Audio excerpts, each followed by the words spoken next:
Following their first loss of the season, the Orleans Firebirds are looking to make a comeback and make a bounce back. Hello, everybody. Welcome into Bird's Eye View on the Birds Broadcast Network. I'm your host, Scotty Gange, alongside one of our broadcasters, Thomas Zinzarella. Thomas, before we go into tonight's game against Brewster, let's talk about last night's 8-2 loss. Yeah, it was a tough one for the Birds, obviously, after a strong pitching performance from a number of guys in that home opener, an opening day game. Unfortunately, the pitching just, wasn't there at times yesterday. Starter was Andrew Abbott. I thought that, he did a pretty good job, honestly. Just a couple pitches left up, the solo shot from Eister in the first. But really, I think that there's a couple squibbers that found its way in the outfield grass and ended up leading a couple runs. I think that was most of the damage. They had the 4-run third and a 3-run seventh. That was 7 of the 8 runs they scored yesterday. Yeah. And the offense, the amount of hits they had was similar to what YD had. I believe YD had 11 hits and Orleans had 8. So there's not a big discretion between the hit column, just the run column, of course. You mentioned Abbott in the 4-run third inning. Of course, he had that one bad pitch in the first for the home run to score the first run of the game. But with Abbott, for me, it seemed like after the umpire went down, it was about a 45-minute break. He was going pretty solidly and fluid through the first 2 innings. It might have kind of knocked him off, and Coach Matt Troop, pitching coach, went out there to slow him down, and then he actually did a good job, but there was a few errors in the field, which seems like it really messed up that inning. Yeah, no, for sure. I think stuff like that, as a pitcher, when you're in that groove, and then all of a sudden something like that comes at you, I think it's tough to bounce back from. And Seymour had a tough time at first, but he was able to adjust. And Abbott, just lost maybe a little focus. But I think that if he comes back the next time, I think we'll see the old Andrew Abbott. So hopefully, I cannot wait to see him back on the hill. Let's talk about the offensive side. 2 runs on opening night just by the Josh Zamora home run, and then 2 runs last night. One of them by the Ray Gill solo shot, and another one by Max Troiani getting the 2-out single to score a run earlier in the game. What have we learned from the offensive unit of the Firebirds so far this year? Really, so far in that game as well. It was just that yesterday we saw more of than the first game, was that the Firebirds, they get 2 quick outs, and then they would start to collect some hits. So that's where you see the hit column almost similar to YD's, but the run's different just because the Firebirds, they get 2 quick outs, and then you might get a single or a walk or something, or 2 singles, which it doesn't help. Then you need the 2-out hitting, which Troiani was able to deliver a run in. So far, Troiani's looked really good at the plate for the Firebirds. Another guy, as well as Rob Emery, he did go 1 for 4 yesterday, but in my book, he went 2 for 4 just because an error was charged to the second baseman. Yeah. But, if I was the official scorer, that was a rocket at the second baseman. He tried to pick it. But, they ruled an error. But that would, Josh and I, we said on the broadcast, that would have been a hit. If that was the hometown, scorekeeper going on, that's a hit. But, what can you do? So, Emery's looked really good at the plate as well for the Firebirds. So, those are really 2 guys, I think, and you mentioned Gill before, really seeing the ball well at the plate. Yeah, Emery and Troiani, so far the standouts, the only 2 guys with multi-hit games in both the first 2 games. And we're going to touch on that a little later with our beat reporter, Alec Henden. He's going to come in and break down the full season and the team as a whole. Josh White's going to come and give us the keys to the game tonight. But before I let you go, what are you looking for specifically tonight in the matchup against Brewster? Well, I guess I want to see the Firebirds kind of bounce back. That's what YD dropped their first game at Katuitt, so you kind of say YD come out with a little more urgency. Let's see if the Firebirds can do that here tonight. Sense of urgency. Thomas Zinzarella, thanks for joining us in, man. My name is Max Troiani. I play the outfield, and I am terrified of clowns.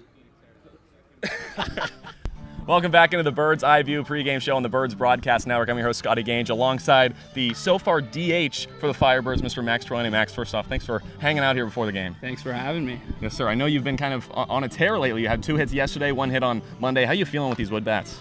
I'm feeling great, man. Honestly, we use them all year round, so for me it's just another day at the ballpark, and finding the barrel is something that's tough with wood, but for me it's just something I try to practice every day. So pretty much everybody else out there, if I were to bring them in here, I'd ask, how's the transition from aluminum metal bats to wood bats? But it being in the NE10, you guys play with wood bats all year long. Does that give you an edge? From what I've heard, it does, because the hitters, it takes a couple weeks for them to get acclimated to the wood. But for me, I think it could possibly give me an edge in these first couple weeks and moving forward, yeah. How you feeling at the plate so far? I feel great, man. The higher velo is something I'm just working on getting going earlier with.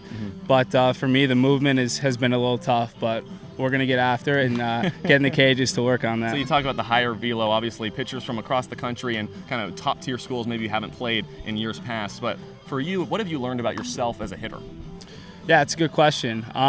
For me, First couple games I learned I like the high stuff, and with the higher velo, I think everybody learned that. Yeah, with the higher velo, it's tough to get there. So just understanding, anything that starts at the letters, that's a fastball. You really can't swing at unless you really have a jump on it.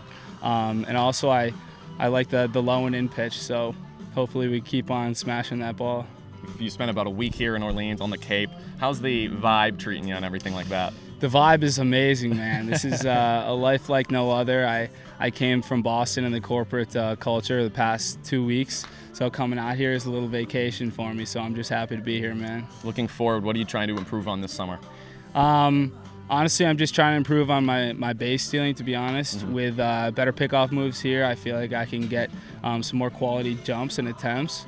Also, I'm just trying to shorten the swing. I know at the higher levels it's a higher velo and some more movement, so just seeing the ball and shortening the swing I think will provide dividends moving forward. You want to think the hottest hitter on the team and the biggest guy on the team would be getting stolen bases, but you had one yesterday and it looked good. Yeah, I appreciate that. It's something I take pride in and keep moving forward with it. I know you have a younger brother coming in. You said he's 11 years old, right? He's 11, yes. And he's coming in a few days, right? He's coming on Friday night, yes. That's going to be exciting. I bet it's fun for you to have him watch you play ball. Yeah, actually, the only college baseball game you see me play, I hit 3 home runs in. So. No way. Yeah, so hopefully. So the day he comes, you're going to hit leadoff, and they're going to bat 7 players? Hopefully, yeah. yeah, hopefully.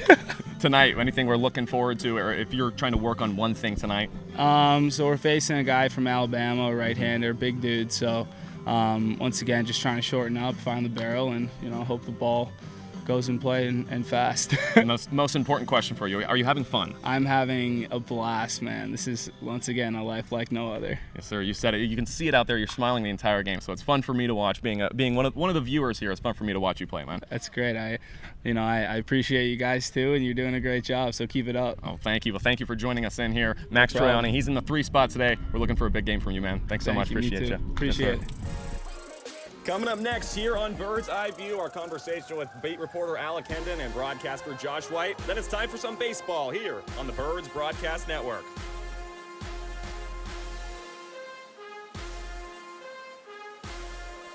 Happy to bring back our guy, the beat reporter, Mr. Alec Henden, into the BBN Bird's Eye View pregame show. And we're going to kind of summarize the season as a whole so far. Of course, 1-1 on the season. Kind of a tale of 2 halves from the win on Monday to the loss yesterday. What have you seen from the team, and what have you learned from them so far? Well, I think so far, I will say, starting with the positive, the pitchers have been awesome. They've thrown 17 innings, only 3 walks allowed. So even yesterday, they gave up 8 runs, only 1 walk in the game. So that means the other team is getting hits, and they're beating you with the bats. And that's all you can really ask as a pitcher, because more often than not, if a team's going to put the ball in play, your fielders are going to make the plays, and it will work out for you. The offense is another story.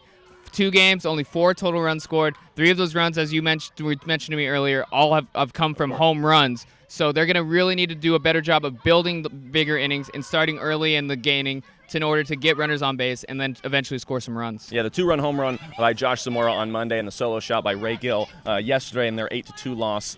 Away from that, there, of course, hasn't been much bat power. What have you learned from their offensive side, and what can they learn going forward?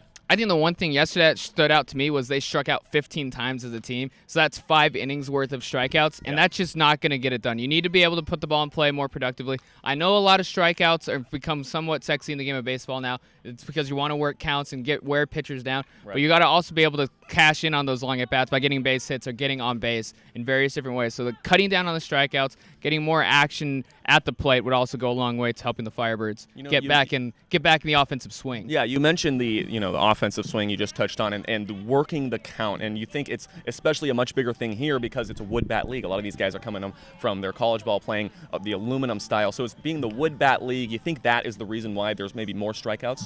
Yeah, that's also possible because ball doesn't travel so far off a wood bat, off an aluminum bat. And I think guys might be thinking, all right, if I'm not going to be able to just hit a ball and it'll go over the fence, I need to work the count and try to tire the pitcher in order to get something good to hit. So I think there's a lot of things to go. But, Scotty, there's only been 2 games, and we have 42 more regular season games to go. So, of course, only 18, a lot to work on. 18 innings through. We've got 42 more full games to go. Let's talk pitching before we let you go. What have you learned from those guys so far? Well, obviously, opening night, throw a shutout from the pitching staff. Yesterday, Andrew Abbott out of Virginia had a tough one. It really blew up on him in the 3rd inning when he allowed 4 total runs. runs, and only one ball I think when I was talking to pitching coach Matt Troop was squared up for an RBI double. A lot of missed hit balls, but they were able to find holes, and like I think he told me after the game, that's just the game of baseball. Sometimes those bounces just won't roll your way. Yeah, going to have to see if those bounces are going to roll the Firebirds' way. After this, we're going to have our guy Josh White come on to break down the game tonight against Brewsters.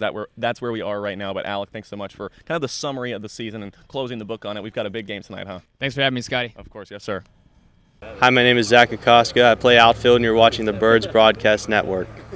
To help us close out the Bird's Eye View pregame show, have our other broadcaster, Mr. Josh White, and to really break down tonight's matchup against the Brewster Whitecaps. Josh, first off, thanks for joining us in here, and kind of let's break it down. What are some of the keys to the game for Orleans? Scotty, I think when you look how Orleans fell yesterday, it was on the offensive side. Their offense didn't generate too many runs on the board, only 2 to show for. They've scored 2 in both games, had a lot of hits, but they just didn't string them together. They got the big fly from Raymond Gill, and I think that's the key to the game tonight is put the ball in play. They struck out 15 times last night, back on the road. And when you think of what this Orleans squad can do just talent-wise, there's a lot of guys up and down this lineup.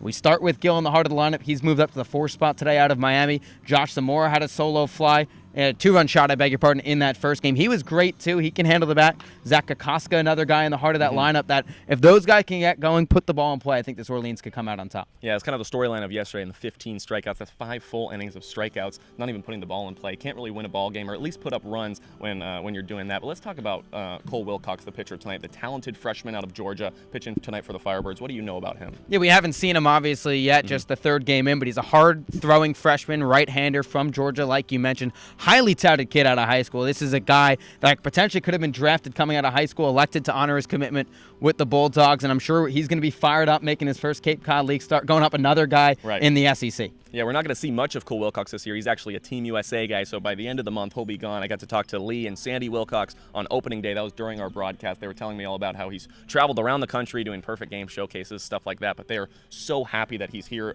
in Orleans, in the Cape, playing some baseball. It's pretty fun to watch. Yeah, it's about as good as it's going to get. When you get a guy who's on Team USA, Orleans had a couple of them last year. Those are going to be some of your more talented arms that you wish could stay all summer long, but hey, you know, they got to go do what they got to do. Hopefully they'll come back, and the Birds will have them for most of the summer. Of course, tonight's matchup against the Brewster Whitecaps. What do you know about them, and what are the Birds getting themselves into tonight? Well, so Brewster's game got rained out last night. One of 3 games on the Cape that got rained out. So they only played opening night against Wareham. They dropped that game. They got rained out against Hyannis last night. So we're going to see a Brewster team that, I mean, they haven't really worked out everything that we're going to see from them. They got a familiar face for you, at least, Gage Workman, Arizona State infielder. He had a very good season for the Sun Devils, batting above .330. They got a bunch of SEC guys on this Brewster team this season. TJ Collette is really the guy that I've got my eye on, a big first baseman. He's batting in the cleanup spot today out of Kentucky. I think if he goes deep, you could see Brewster come out on top. Well, it's going to be exciting to watch and going to be fun to watch. You're going to hear this guy's voice on our radio broadcast tonight. It's going to be right here on our YouTube live stream. This was the Birds Broadcast Network, Bird's Eye View pregame show here. Scotty Gange, Josh White, for everybody that came on today. We appreciate them, and hey, let's play some baseball.